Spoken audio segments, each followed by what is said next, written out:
Mga karo! Masantos siya pagbasalan si kayo namin mga karo. Tanghali na ako ginising mga karo. Nagdilig na ako ng singkamas yun mga karo.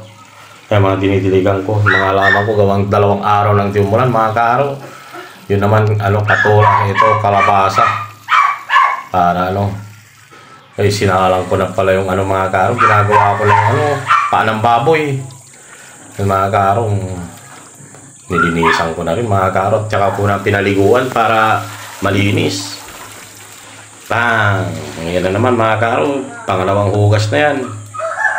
Okay na yan mga karot. Ngayon, laki niyan mga karot, hindi ko na yan kasi buto. Yan yung paa ng baboy mga karot. Ayun na mga karot, sinalang lagyan ko ng bawang sibuyas. Balikan kita mamaya ulit mga karot. Tapos asin. Ito naman tayo, dinidiligan ko yung okra mga karo. Nagsitubuan na sila lahat. Kailangan nating diligan gawang hindi na ulan. Dami kong tinanim ngayon mga karo. Ayan Yan naman palaming ko mga karo. Ito naman yung kaboy.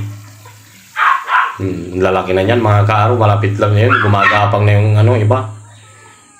Dito na naman ako. Bumalik na naman ako dito sa tinaggalan ko ng bula. Para matanggal yung purities niya. Ay, yung mga tinaniman ko mga karo. Doon, tsaka yun, ayan. Haba niyan mga karo yan. Puro kaboy yan mga karo. Yung sa dulo, naman yan. Yung palaming ko. Ito naman yung tinaniman ko ng kamote. Salitan lang mga karo. Gawang habang nagluluto, nagdidilig na. Tanghali na kasi. Lagyan ko na rin ng paminta.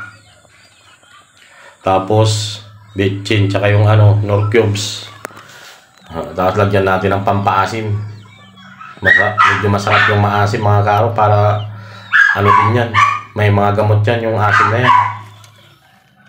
Lagay ko na yung pichay bagyo. Ayun na mga karo, okay na yan. Alam nyo nakasunod yan mga karo. Pananghalian tayo dyan, Tagaluzon, Visayas, Mindanao. Diyan yung mga nasa ibang bansa dyan, pananghalian na dito sa Pangasinan. Panangod ko lang mga taga Mangaldan, mangod to tayo namin. Aray Panggalatok, Galila, mangod to tila. Alwas. Tapos may asin. Sarap niyan mga kaya, Pinakita pa ni Kaaro. Maraming salamat ulit sa nagla-like, nag-comment at nag-share ng video ko mga karo. Maraming salamat sa inyo.